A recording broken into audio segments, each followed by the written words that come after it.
চট্টগ্রামের স্বাস্থ্য খাত নিয়ে অনেক আলোচনা হয়, অনেক সমালোচনা আমরা দেখেছি।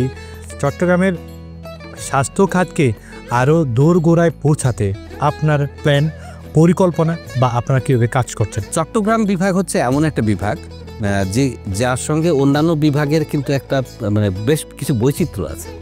এখানে যেমন দীর্ঘ বিস্তীর্ণ সমতল ভূমি আছে, তেমনি আছে পার্বত্য এলাকা, তেমনি আছে আপনার দ্বীপ, তেমনি জলাশয় এবং সমুদ্র।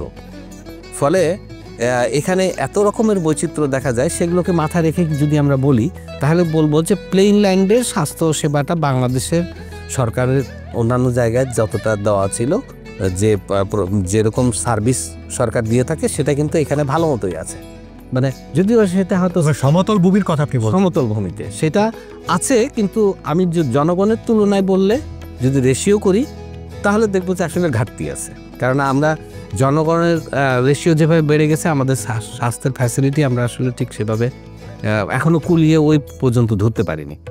কিন্তু আরও একটা জিনিস চিন্তা করেন যে আমাদের কিছু দুর্গম দ্বীপ আছে এবং দুর্গম পার্বত্য এলাকা আছে, প্রায় 14টার মতো জায়গায় আমাদেরকে মানে আমরা একরকম দুর্গম মনে করি।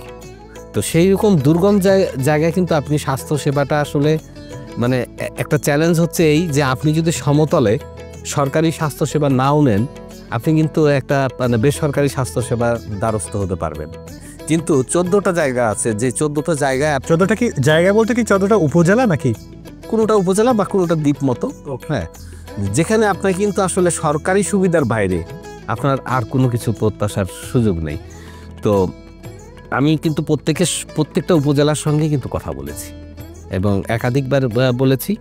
এখন যেটা আমরা চাচ্ছি যে ঠিক আছে, আমরা একটা সার্টেন টাইমে যেন সেই প্রত্যন্ত দুর্গম এলাকাগুলোতে মানে ডাক্তারের মুখ দেখাতে পারি। হয়তো ডাক্তারকে ফিজিক্যালি নিতে পারবো না, নেটওয়ার্কিং টেলিমেডিসিনের মাধ্যমে কোনোভাবে এটা করা সম্ভব কিনা। আমরা এখানে পরিচালক, যে বিভাগীয় স্বাস্থ্য অধিদপ্তরের বিভাগীয় পরিচালক হ্যাঁ, উনি তো একেবারে স্বতঃস্ফূর্ত হয়ে বললেন যে আপনার যে মানে আপনারা যে প্ল্যান নেবেন আমরা মানে আপনাকে সব রকম সহযোগিতা করব। তো এখন একটা চ্যালেঞ্জ তারপরেও দেখা যাচ্ছে, সেটা হচ্ছে যে টেলিমেডিসিনের যে সিস্টেমটা আমরা গ্রো করব, সেখানেও আসলে ইলেকট্রিসিটিরও তো একটা চ্যালেঞ্জ আছে। তো আমি সব জায়গা নিশ্চয়ই দুর্গম এবং ইলেকট্রিসিটির ব্যবস্থাও হয়তো করে দিতে পারবে ওনারা বলেছে, আমরা সেটাও পারবো। সেক্ষেত্রে নেট কানেকশন একটা ব্যাপার। তো এগুলো চ্যালেঞ্জ তারা মোকাবিলা, এক্ষেত্রে কিন্তু ব্রডব্যান্ড কোম্পানিরাও যাওয়া লাগবে ওই জায়গায়।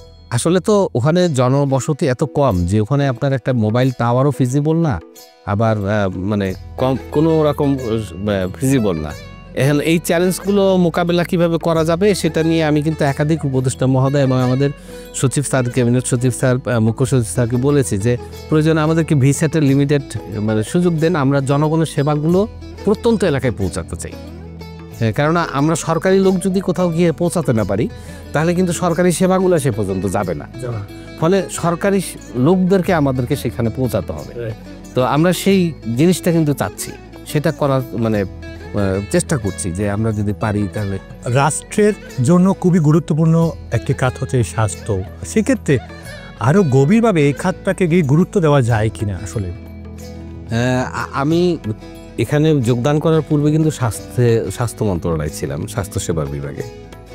আসলে কিন্তু প্রচুর উদ্যোগ গ্রহণ করা হচ্ছে, কিন্তু এই উদ্দেশ্যটা হয়তো সিনক্রোনাইজেশনের সমস্যা, জায়গায় এসে আটকে যায় এরকম মনে হয় না। আসলে কেউ যে খুব দূরভিসন্ধি করে আটকায় দিচ্ছে তা না, যেটা হচ্ছে যে সিনক্রোনাইজেশনের জিনিসটা হয়তো আমরা সেভাবে মানে সফলভাবে করতে পারিনি। এটা আমরা বলবো যে একটা ব্যর্থতা।